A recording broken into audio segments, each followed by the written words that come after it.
Fulano encerrou a sua carreira. E uma expressão muito usada é: ele pendurou as suas chuteiras. O texto de hoje fala a respeito de uma nação. E parece-me que eles fizeram o mesmo. Penduraram as suas chuteiras. Encerraram a sua carreira. Pararam no tempo. Um salmo precioso onde uma experiência é compartilhada, a experiência de um povo, a experiência de uma nação, a história do povo de Deus. Convido você a ler e a meditar comigo no Salmo de número 137. Diz a palavra do Senhor: às margens do rio da Babilônia, nós nos assentávamos e chorávamos, lembrando-nos de Sião.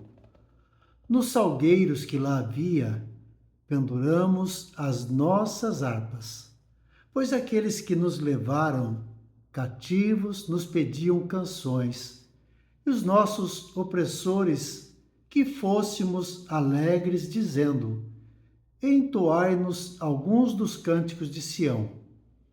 Como, porém, haveríamos de entoar o canto do Senhor em terra estranha? Se eu de ti me esquecer, ó Jerusalém, que se resseque a minha mão direita. Apegue-se-me a língua ao paladar, se me não lembrar de ti, se não preferir eu, Jerusalém, a minha maior alegria. Contra os filhos de Edom, lembra-te, Senhor, do dia de Jerusalém, pois diziam: arrasai, arrasai-a até os fundamentos. Filha da Babilônia, que hás de ser destruída, feliz aquele que te der o pago do mal que nos fizestes. Feliz aquele que pegar os teus filhos e esmagá-los contra a pedra. Nos salgueiros que lá havia, pendurávamos as nossas harpas e pediam que cantávamos. Mas como cantar? Como louvar a Deus num momento como esse? No momento de servidão, um momento em que somos tirados da nossa pátria e somos levados cativos. Esse texto me faz lembrar de situações, de pessoas que estão presas, mas dentro de uma prisão elas são livres, porque não são paredes que nos detêm, não são pessoas que nos aprisionam, mas muitas vezes a nossa atitude e o nosso espírito. O apóstolo Paulo conta-nos a experiência quando encarcerado, quando preso ao tronco, trancado no cárcere, guardado às 7 chaves. Ali a palavra de Deus diz que, altas horas da noite, à meia-noite, Paulo e Silas louvavam e oravam a Deus. E um grande milagre aconteceu. As portas, as cadeias foram quebradas e ele ficou livre. Pessoas encarceradas, mas livres. E existem pessoas livres, não presas dentro de uma cadeia, mas são escravas.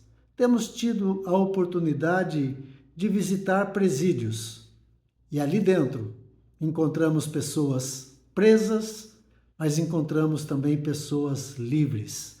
Livres porque o seu espírito é livre, porque está na presença de Deus e desfruta e goza da presença do Senhor.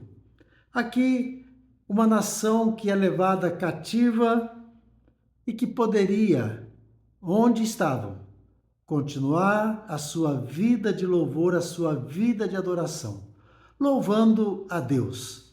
E mesmo em terra estranha, cantar a sua fé e cantar a sua esperança. Mas eles não entendem o propósito do Senhor.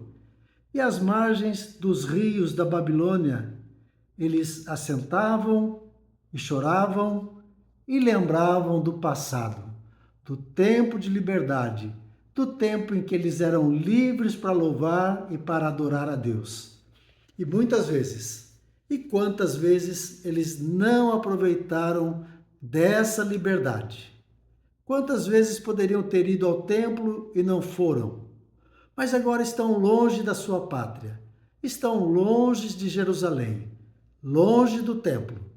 E eles lembram do passado e eles choram. Só lembram do passado, choram. E não louvam e não adoram. E os seus instrumentos são pendurados. Pendurávamos as nossas harpas nos salgueiros que lá havia. E os que nos levaram cativos nos pediam canções, e os nossos opressores que fôssemos alegres, e diziam: entoai-nos cânticos de Sião. Como, porém, entoar cantos ao Senhor? Como louvar a Deus num momento como esse? Esse não é momento de louvor, esse é momento de chorar as nossas mágoas. Mas não é isso que aquele que entende a sua liberdade, que entende que a sua vida está nas mãos do soberano, está nas mãos do nosso Mestre, nas mãos do nosso Senhor e Salvador Jesus Cristo. O apóstolo Paulo não dizia que estava escravizado pelo homem, mas ele dizia que ele era um escravo de Cristo. Ele era um prisioneiro de Cristo. Ele estava ali por vontade, bondade de Deus, misericórdia do Senhor. E Deus tinha um plano com ele ali dentro daquele cárcere, dentro daquela prisão. E ele entendia muito bem. Ele não perdia a oportunidade de louvar, de adorar e de orar ao Senhor. E ele via milagres acontecendo.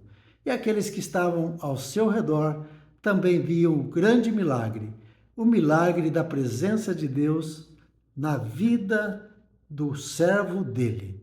Por isso, que possamos meditar. Quantas pessoas penduraram a sua chuteira? Quantas pessoas estão às beiras, às margens dos rios, chorando, lamentando, lembrando do passado e não aproveitando a oportunidade de, mesmo no meio das tribulações, mesmo em situações adversas, de louvar e adorar ao Senhor. Mas que aprendamos a olhar para o soberano, olhar para aquele que reina para todo sempre, aquele que nos permite viver tantas situações. E nessas situações, a oportunidade de louvarmos e adorarmos ao Senhor.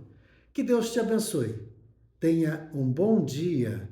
É o meu desejo e é a minha oração em nome de Jesus.